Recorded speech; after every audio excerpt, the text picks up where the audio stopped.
Assalamualaikum warahmatullahi wabarakatuh. Kembali lagi di channel ini. Jadi di sini saya akan melanjutkan tips dan trik yang kemarin.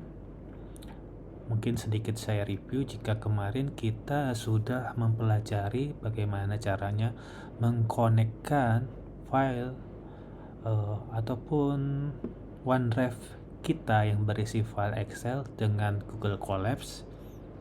Sekarang kita akan coba membuat visualisasi sederhana bagaimana sih data yang sudah di-load menggunakan Google Colapse menjadi sebuah visualisasi yang sederhana. Oke. Jadi jika kemarin kan ini saya coba konekkan kembali ke virtual mesinnya, kemudian kita run seluruh sintaksnya. Oke. Nah, di sini sudah tertampil tabel yang sudah di-load pada OneDrive kita. Jadi kalau teman-teman ingat yang lalu, file yang ada di OneDrive kita itu adalah data ini ya. Ini kan datanya. Jadi enaknya OneDrive itu jika teman-teman ingin menambah data ke bawah, misalnya ini saya buat 101 ya kan, kemudian kita tambah filenya misalnya ini 100, ini 200. Oke, kita save, maka di Google Colapse yang kita miliki, nah ini kan data terakhir tadi, kita load ulang.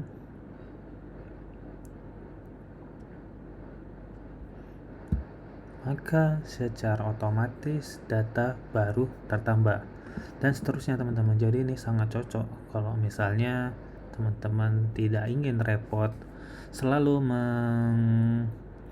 mengupload file CSV misalnya kan ke runtime-nya si Google Colapse ini, ataupun jika teman-teman memang seperti saya pengguna Office 365 yang secara otomatis pasti memiliki OneDrive sebesar 1 tera. Nah, itu dapat dimanfaatkan sebagai server penyimpanan data kita.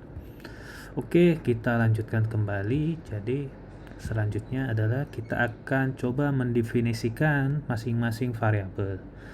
Jadi kita anggap sumbu X itu adalah yang ada di nomornya ini ya. Jadi kita buat seperti ini. X sama dengan, tadi kan kita definisikan ini adalah data, tabelnya kan adalah data, seluruh data set ini kan data,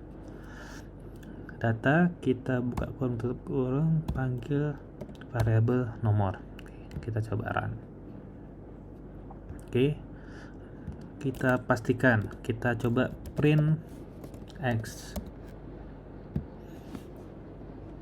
Oke, sudah tertampilkan, sudah terpisah data yang ada di identitas nomor ini kan. Nah, selanjutnya kita hal yang sama juga kita lakukan pada data 1 dan data 2. Kita buat saja ya, karena ini nanti akan menjadi sumbu Y. Jadi Y1 sama dengan data, ini data 1. Oke. Kemudian Y2 sama dengan data 2. Oke, kita run. Oke, tidak ada masalah. Kita coba print ya. Print untuk Y1 untuk memastikan saja apakah datanya sini sudah terpisah sesuai dengan variabel XY-nya ya. Nah, sudah sama ya kan? Oke, kemudian Y2. Oke, sudah terpanggil kan. Oke, ini tadi karena kita ada coba kita tambahkan data, kita coba hapus dulu ya, karena nanti takutnya mengganggu keseimbangan data. Kita coba delete. Oke, kita kita save, masukkan ke sini lagi, kita run kembali semuanya.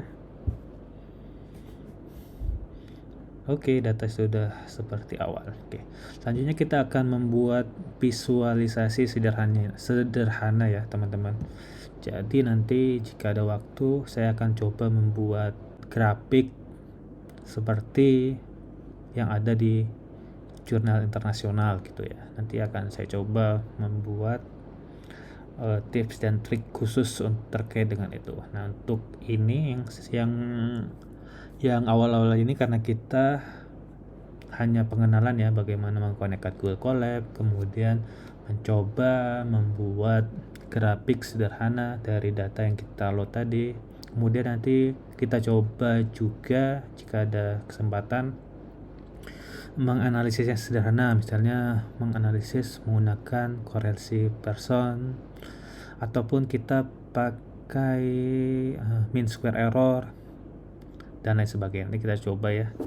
Oke, untuk yang awal kita membuat grafik sederhana yaitu grafik line. Caranya sebenarnya gampang. Pertama kita import dulu library-nya yaitu matplotlib. Silakan di searching aja di Google matplotlib. Nah, ini merupakan salah satu library yang digunakan untuk memvisualisasikan data-data yang kita punya gitu. Jadi enaknya ini sudah banyak template-nya. Ini teman-teman bisa lihat di websitenya, banyak sekali template-nya. Nah, dan ini ketika kita gunakan misalnya untuk membuat publikasi internasional, tentunya ini sangat amat keren lah gitu. Oke. Nah, fungsi yang sederhana akan saya membuat grafik line gitu. Jadi caranya adalah kita akan mengimport library-nya dulu, import matplotlib. Nah, nih enaknya Google Colab sudah ada rekomendasi sintaks yang akan ingin kita buat. Kemudian di tabs di sheet selanjutnya akan kita panggil plot line-nya. Caranya adalah dengan membuat sintaks blt.plot. Jadi kalau line itu adalah plot, kalau bar gitulah, kok scatter gitu. Tapi karena kita yang ingin kita buat adalah grafik line, jadinya kita panggil plot gitulah. Kemudian kok secara default sebenarnya gini, X dan Y, tinggal kita definisikan aja X dan Y. Tapi karena kita punya 2 Y kan, jadinya kita satu-satu kita panggil. Jadi ini dulu yang Y1. Oke, sudah muncul ya. Kemudian kita kopikan saja yang pertama. Kemudian ini kita ganti dengan Y2 karena aksesnya kan di satu akses X ya kan. Oke, sudah terlihat ya kan. Pembuatan grafik matplotlib adalah sesederhana ini gitu.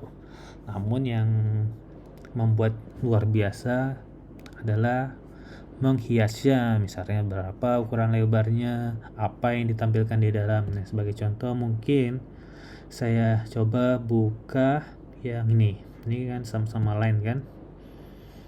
Nah, ini seperti ini. Ataupun yang ini misalnya yang bar, PLT bar. Jadi secara sederhana sebenarnya kita hanya perlu memanggil sintaks yang ini aja. Nah, selanjutnya mungkin kita akan coba ya melabelin masing-masing aksesnya ya teman-teman. Jadi yang diperlukan adalah kita akan membuat X label X-nya itu apa, misalnya kita buat label X-nya itu jumlah data misalnya ya. pendaftaran apakah sudah tertampil? Sudah kan? Sama, tinggal yang ini kita ganti dengan label. Oke, ini misalnya adalah data misalnya gitulah, nanti terserah labelnya teman-teman buat. Nah, otomatis kita udah punya labelnya. Kemudian kita kan harusnya ini ada legendnya data 1, data 2. Oke, jadi harusnya kita tambahkan label di sini. Jadi caranya tinggal tambahin koma, kemudian kita kasih label sama dengan misalnya ini adalah tadi Y1 adalah data 1 kan, data 1 ini label sama dengan data 2. Oke, kita sebentar ya,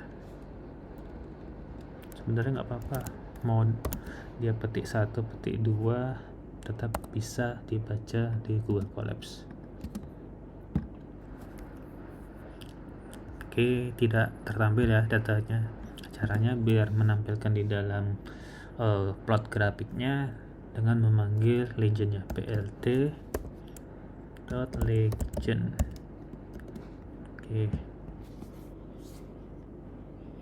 Oke, datanya sudah muncul. Jadi kurang lebih seperti ini teman-teman, secara sederhana kita membuat grafik. Nah, nanti suatu saat nanti akan saya buat video tutorialnya terkait dengan visualisasi data yang lebih lengkap, terutama untuk grafik-grafik keperluan jurnal ilmiah misalnya kan. Mungkin kurang lebih ada beberapa yang saya ambil dari sini. Oke. Untuk yang ini next tutorialnya nanti akan saya bahas terkait tentang pengujian. Misalnya ini kan karena ada 2 data, mungkin kita bisa melakukan uji korelasi antara 2 data ini. Kemudian mungkin kalau misalnya teman-teman membuat model machine learning mungkin nih kan, artinya ada data 1 adalah data aktual, data 2 misalnya data prediksi. Nah, mungkin kita akan bisa membuat pengujian lainnya seperti MAPE, mean absolute percentage error, kemudian mean square error dan lain sebagainya. Nanti next kita akan bahas itu. Oke, untuk video ini kurang lebih demikian. Jadi tips dan trik ini juga sebagai catatan saya karena terkadang saya juga lupa terkait dengan sintaks-sintaks yang pernah saya buat. Jadi harapannya ini dapat menjadi catatan saya, kemudian dapat juga berguna untuk teman-teman yang membutuhkan. Terima kasih, saya sudahin video ini. Wassalamualaikum warahmatullahi wabarakatuh.